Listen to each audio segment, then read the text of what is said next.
غیر مناسب، غیر مناسب کو بھی ابھی ہم غلط نہیں مان سکتے، فی الحال ابھی آپشن الف ہی ہمیں غلط دکھ رہا ہے۔ ٹپنی، ٹپنی، ٹپنی کا مطلب ہوتا ہے تبصرہ، یعنی رائے جسے آپ کہتے ہیں اسی کو کہتے ہیں، تو آپشن الف تو ختم ہے، تبصرہ، تبصرہ گفتگو، آپشن دال ختم ہو جائے گا، ٹھیک ہے، نہیں کرے یعنی نہیں کرے۔ اب آپشن بے اور جیم پر ہم بات کریں گے، ٹھیک ہے، اور اس میں سے کوئی ایک درست ہم چوز کریں گے۔ جیسے آپشن بے، برائے مہربانی مخالفانہ تبصرہ نہیں کرے، تو مخالفانہ یہ وسمت کا بہترین مفہوم ہے۔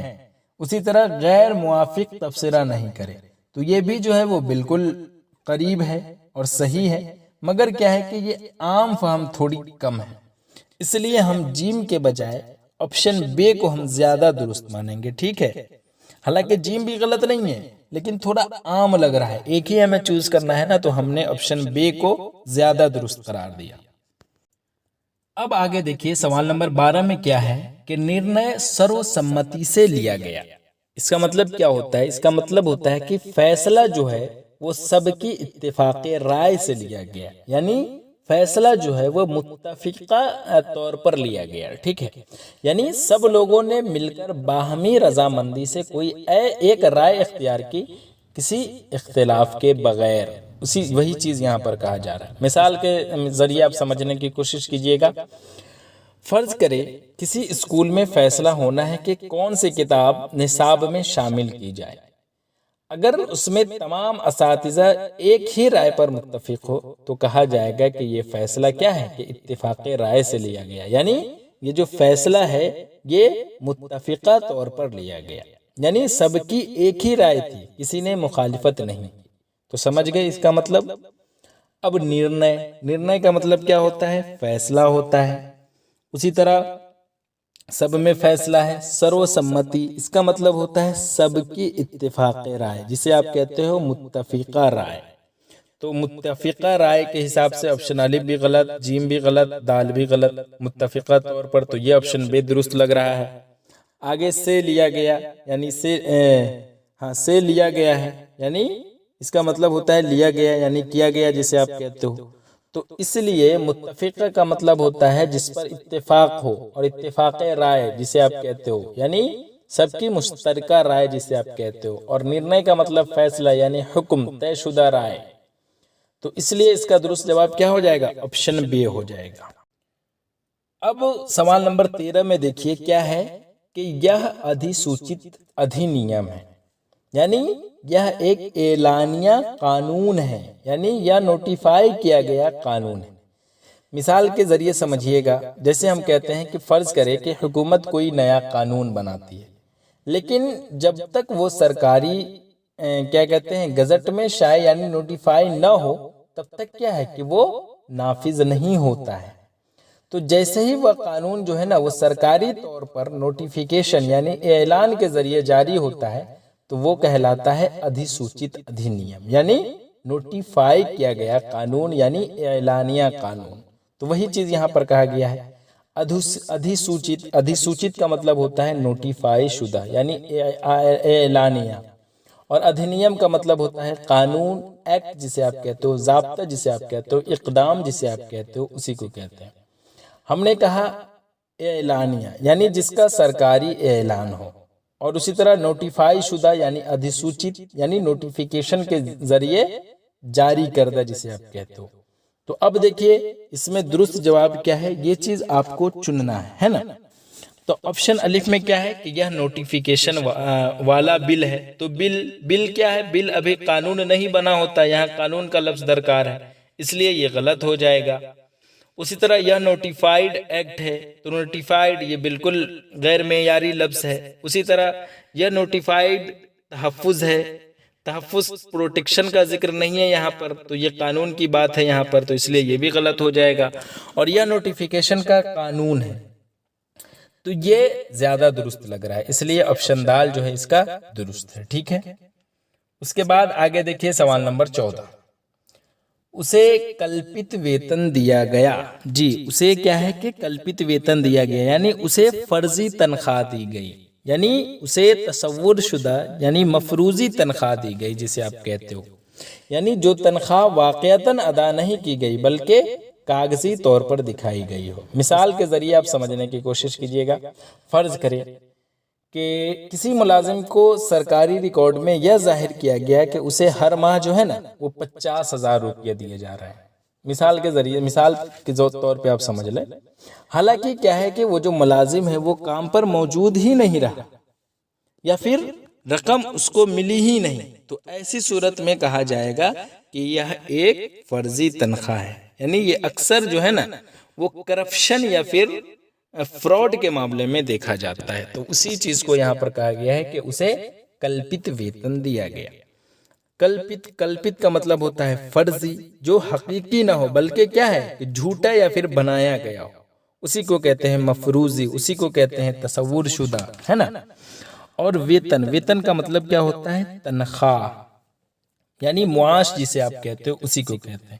تو اب یہاں پر ایک ایک کر کے ہم دیکھتے ہیں، اس کے بعد پھر ہم اس کا درست جو بھی آنسر ہوگا وہ دیکھیں گے۔ جیسے یہاں پر ہے اسے فرضی تنخواہ کیا ہے کہ دی گئی، تو یہ بھی بہترین ہے، ایسا نہیں ہے کہ یہ غلط ہے۔ اسی طرح اسے مفروضی تنخواہ دی گئی، دونوں ٹھیک ہے اپنے جگہ پہ۔ اسے فالتو تنخواہ دی گئی، یہ بالکل غلط ہو گیا۔ اسے پریشان کر کے تنخواہ دی گئی، یہ بھی کیا ہے کہ غلط ہو جائے گا۔ اب کیا ہے کہ آپشن الف اور بے یہ دونوں درست جملہ ہے، ٹھیک ہے، لیکن کوئی ایک ہمیں چننا ہے۔ تو اب ہم کسے چنیں گے؟ تو چونکہ فرضی اور مفروضی، اس میں مفروضی جو ہے وہ اردو معنی زیادہ بیسٹ لگ رہا ہے، اس لیے ہم نے اس کو مانا۔ آپشن الف بھی اپنے جگہ پر درست ہے، لیکن کوئی ایک چوز کرنا ہے، اس لیے ہم نے آپشن بے کو درست مانا، ٹھیک ہے۔ اب آگے دیکھیے سوال نمبر 15۔ منتری نے پد اور گوپنیتا کی شپتھ لی۔ جی، منتری نے کیا ہے کہ پد اور گوپنیتا کی شپتھ لی، شپتھ لی، یعنی وزیر نے عہدہ اور رازداری کا حلف اٹھایا۔ یعنی کسی شخص، یعنی شخص سے مراد یہاں پر میں وزیر کی بات کر رہا ہوں، یعنی کسی وزیر نے اپنا سرکاری منصب، یعنی جسے آپ کہتے ہو عہدہ، سنبھالتے وقت یہ وعدہ کیا کہ وہ اپنی ذمہ داریاں پوری ایمانداری سے نبھائے گا اور کیا ہے کہ حساس سرکاری معلومات کو رازداری میں رکھے گا۔ اب اسے مثال کے ذریعے سمجھنے کی کوشش کیجیے گا۔ جب کوئی شخص یعنی وزیر حلف برداری کی تقریب میں شامل ہوتا ہے تو وہ دو باتوں کا حلف لیتا ہے۔ سب سے پہلے نمبر ایک جو ہوتا ہے نا وہ پد، جسے آپ کہتے ہو عہدہ، یعنی وہ اپنی ذمہ داریوں کو نیک نیتی سے ادا کرے گا، یہ فرسٹ جو ہے نا وہ حلف لیتا ہے، ٹھیک ہے۔ اور دوسرا کیا ہوتا ہے کہ گوپنیتا، جسے آپ کہتے ہو رازداری، یعنی جو بھی سرکاری خفیہ معلومات ہوں گی وہ انہیں کسی غیر مجاز شخص کو کیا ہے کہ نہیں بتائے گا۔ تو یہ جو دو چیزیں ہیں نا، جب کوئی بھی وزیر جو ہے نا تقریب میں شامل ہوتا ہے تو ان دو باتوں کا حلف لیتا ہے۔ اب جیسے وزیر نے صدر کے سامنے عہدہ اور رازداری کا حلف اٹھایا، سمجھ گئے آپ؟ تو اب سب سے پہلے منتری کا مطلب کیا ہوتا ہے؟ وزیر۔ پد کا مطلب کیا ہوتا ہے؟ عہدہ، جسے آپ کہتے ہو منصب۔ اسی طرح گوپنیتا کا مطلب ہوتا ہے رازداری، اسی طرح شپت کا مطلب ہوتا ہے حلف، قسم جسے آپ کہتے ہو، اسی طرح لی یعنی لیا، اٹھایا جسے آپ کہتے ہو، اسی کو ہم کہتے ہیں۔ تو اب اس میں درست جواب کیا ہے یہ چیز پوچھا جا رہا ہے آپ سے۔ ایک ایک کر کے ہم آپشن دیکھیں گے۔ جیسے ہے آپشن الف میں وزیر نے عہدہ اور راز فاشی کا حلف لیا، تو راز فاشی کا مطلب ہوتا ہے راز افشا کرنا، جو اصل مفہوم کے بالکل خلاف ہے، اس لیے آپشن الف غلط ہو جائے گا۔ آپشن بے وزیر نے عہدہ اور رازداری کا حلف اٹھایا، یہ بالکل درست لگ رہا ہے۔ اسی طرح وزیر نے عہدہ اور سچائی کا حلف اٹھایا، یہاں پر سچائی جو ہے وہ حلف کا حصہ ہو سکتا ہے، مگر کیا ہے کہ اصل لفظ رازداری ہے، اس لیے آپشن جیم بھی جو ہے وہ غلط ہو جائے گا۔ اسی طرح آپشن دال ہے کہ وزیر نے عہدہ اور ایمانداری کا حلف لیا، یعنی یہ کیا ہے کہ جزوی ایماندار اہم ہے، لیکن ہندی جملے میں گوپنیتا ہے، یعنی رازداری کا ذکر ہے، اس لیے یہ بھی کہے گا کہ غلط ہو جائے گا اور آپشن بے جو ہے وہ درست ہو جائے گا۔ آگے دیکھیں سوال نمبر 16۔ آگیا پالن انیواریہ ہے۔ جی، آگیا پالن انیواریہ ہے، اس کا مطلب ہوتا ہے حکم کی پابندی جو ہے وہ لازمی ہے، یا پھر اطاعت جو ہے وہ لازمی ہے، یعنی کسی کا دیا ہوا حکم یا پھر ضابطہ ہر حال میں ماننا ضروری ہے، اس کی نافرمانی کیا ہے کہ جائز نہیں ہے۔ اب اسے مثال کے ذریعے سمجھنے کی کوشش کیجیے گا۔ فرض کرے اسکول میں استاد نے کہا کلاس میں موبائل فون بند رکھنا کیا ہے کہ لازمی ہے، تو اس ضابطے کی اطاعت یعنی جیسے آپ کہتے ہو آگیا پالن کرنا سب طلبہ پہ کیا ہے کہ انیواریہ ہے یعنی لازم ہے۔ تو اسی طرح سپاہیوں کے لیے کمانڈر کے حکم کی پابندی کیا ہے کہ لازم ہے یعنی انیواریہ ہے۔ تو سمجھ گئے کہ آگیا پالن کیا ہے کہ انیواریہ ہے۔ اب یہاں پر آگیا کا مطلب کیا ہوتا ہے؟ حکم یعنی فرمان جسے آپ کہتے ہو اسی کو ہم کہتے ہیں آگیا، اور پالن کا مطلب ہوتا ہے تعمیل جسے آپ کہتے ہو اطاعت، جسے آپ کہتے ہو پیروی، ٹھیک ہے۔ اور اسی طرح ہے کیا کہتے ہیں آگیا پالن یعنی آگیا پالن، آگیا کا مطلب حکم فرمان، پالن کا مطلب تعمیل اطاعت، اور آگیا پالن یعنی اطاعت حکم جسے آپ کہتے ہو اسی کو کہتے ہیں، ٹھیک ہے۔ اور انیواریہ کا مطلب ہوتا ہے لازمی جسے آپ کہتے ہو ضروری، جسے آپ کہتے ہو فرض، جسے آپ کہتے ہو اسی کو کہتے ہیں۔ تو اب آپشن میں دیکھیے گا، آپشن میں ہے اطاعت ضروری ہے، یہ درست ہے مگر حکم کی وضاحت نہیں ہو رہی ہے۔ اسی طرح اطاعت لازمی ہے، یہ بھی کیا ہے کہ صحیح مفہوم ہے مگر حکم کا ذکر ہوتا تو زیادہ واضح ہوتا۔ اسی طرح حکم جو ہے وہ عدولی ضروری ہے، غلط ہے۔ عدولی کا مطلب ہوتا ہے نافرمانی، جو اصل جملے کے بالکل خلاف ہے۔ اسی طرح حکم کی پابندی لازم ہے، یہ بہترین اور مکمل ترجمہ ہے، اس لیے آپشن دال جو ہے وہ درست ہو جائے گا۔ اطاعت ضروری ہے اور اطاعت لازمی ہے، یہ دونوں کو غلط اس لیے ہم نے مانا کیونکہ یہاں پر حکم کا ذکر نہیں کیا گیا ہے، حکم کا ذکر ہوتا تو یہ بھی غلط نہیں ہوتا، اور جیم تو خیر یوں ہی غلط ہے۔ آگے دیکھیے سوال نمبر 17۔ سوال نمبر 17 میں کیا ہے کہ سبھی پرشن وستو پورک ہے۔ اس کا مطلب کیا ہوتا ہے کہ تمام سوالات جو ہے وہ کیا ہے کہ معروضی ہے، یعنی ایسے سوالات جن میں آپ کو دیے گئے آپشن میں سے ایک درست جواب منتخب کرنا ہوتا ہے، جیسے کہ جسے آپ کہتے ہو MCQ یعنی ملٹیپل چوائس کوشچن۔ فرض کرے امتحان میں ایک سوال دیا گیا ہے کہ بھارت کی راجدھانی کیا ہے، آپشن میں رہے گا ممبئی، دہلی، اسی طرح پٹنہ، چنئی۔ تو چونکہ بھارت کا پوچھا گیا ہے تو یہ کیا ہے کہ ایک وستو پورک پرشن ہے، جسے آپ کہتے ہو معروضی سوالات۔ کیونکہ اس میں اختیارات دیے گئے ہیں اور ایک مخصوص صحیح جواب موجود ہے جو آپشن بے یعنی دلی ہے۔ جبکہ ہندوستان کی آزادی پر مضمون لکھے اگر اس ٹائپ کا کوشچن ہے تو یہ کیا ہے کہ یہ تفسیری سوالات کہلاتا ہے، جسے آپ کہتے ہو طویل سوالات، نہ کہ معروضی۔ تو آپ سمجھ گئے۔ اب ہم ایک ایک کر کے آپشن دیکھتے ہیں۔ جیسے آپشن میں ہے سبھی کا مطلب تمام، آپشن مطلب واقع جو ہے اس کے ہم بات کر رہے ہیں۔ پرشن کا مطلب ہوتا ہے سوال، وستو پورک یعنی حقیقت پر مبنی جسے آپ کہتے ہو، معروضی نکات بنیاد جسے آپ کہتے ہو۔ اسی طرح ہیں کا مطلب ہیں۔ اب یہاں پر درست یہاں پر کیا ہو جائے گا؟ آپشن الف میں ہے سبھی سوال آسان ہے، تو یہاں پر یہ غلط ہو جائے گا کیونکہ آسان کا مفہوم ہے لیکن وہ کیا ہے کہ وستو پورک کا مطلب نہیں ہے۔ اسی طرح سبھی سوالات معروضی ہے، تو یہ آپشن بے درست لگ رہا ہے، اس لیے اس کو ہم ابھی درست مان رہے ہیں۔ اسی طرح سبھی سوالات فرضی ہے، یہ غلط ہو جائے گا، یہ بھی غلط ہو جائے گا، مفروضی ہے، یعنی یہاں پر وستو پورک کا مطلب معروضی ہوتا ہے، اس لیے آپ سمجھ گئے۔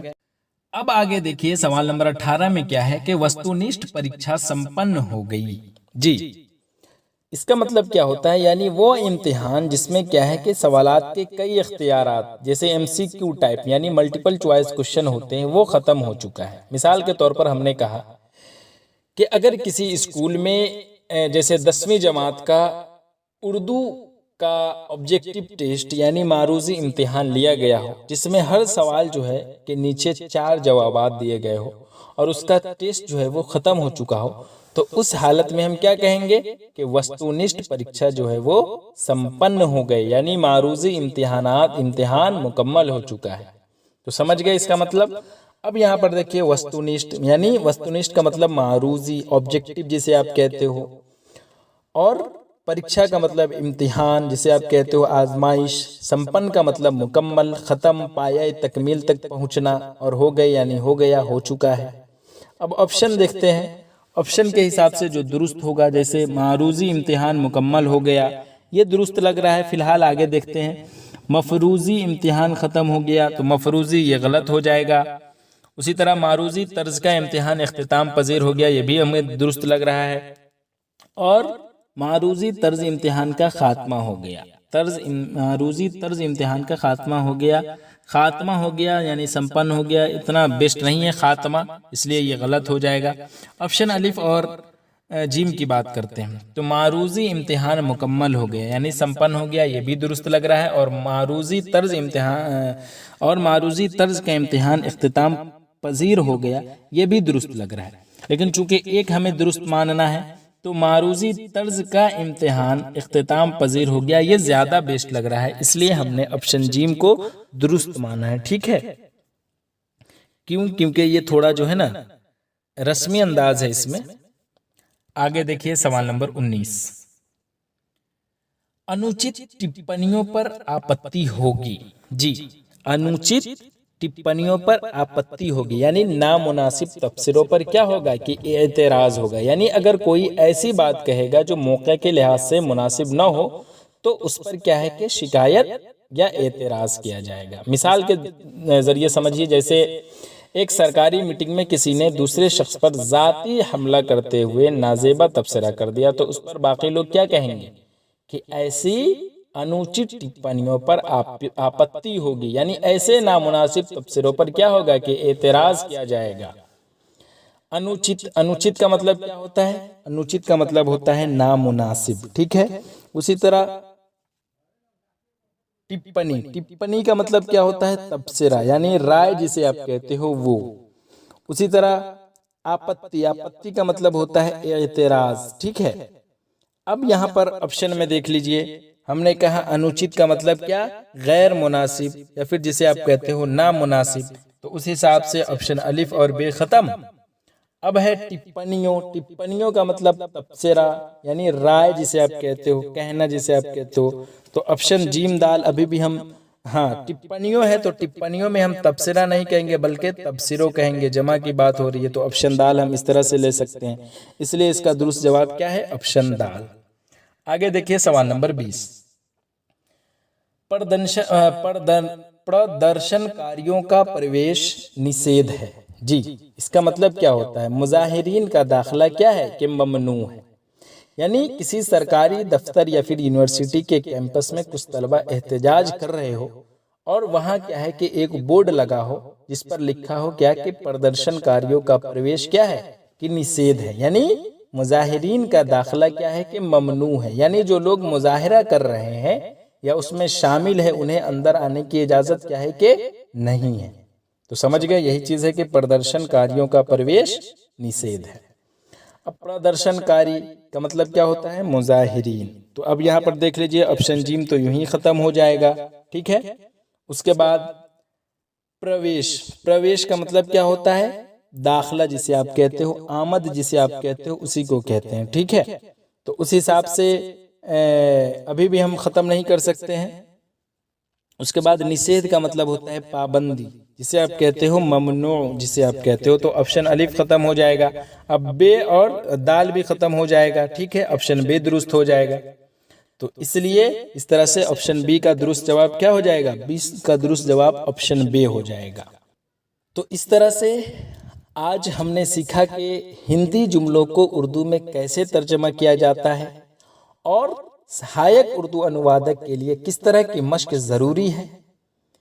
تو اگر آپ کو یہ ویڈیو پسند آئی ہو تو لائک کریں، کمنٹ میں اپنی رائے ضرور دیں اور سبسکرائب کرنا نہ بھولیں تاکہ آئندہ ویڈیوز آپ تک فوراً پہنچے. امید ہے آپ کو یہ جو ویڈیو ہے یہ اس سے فائدہ ہوا ہوگا. اگر آپ ایسے مزید ویڈیوز دیکھنا چاہتے ہیں تو کیا کہتے ہیں تبصرہ ضرور لکھیں اور اپنا سوال بھی لکھیں. تو چلیے اگلی ویڈیو میں پھر سے ملاقات ہوگی، تب تک کے لیے اللہ حافظ.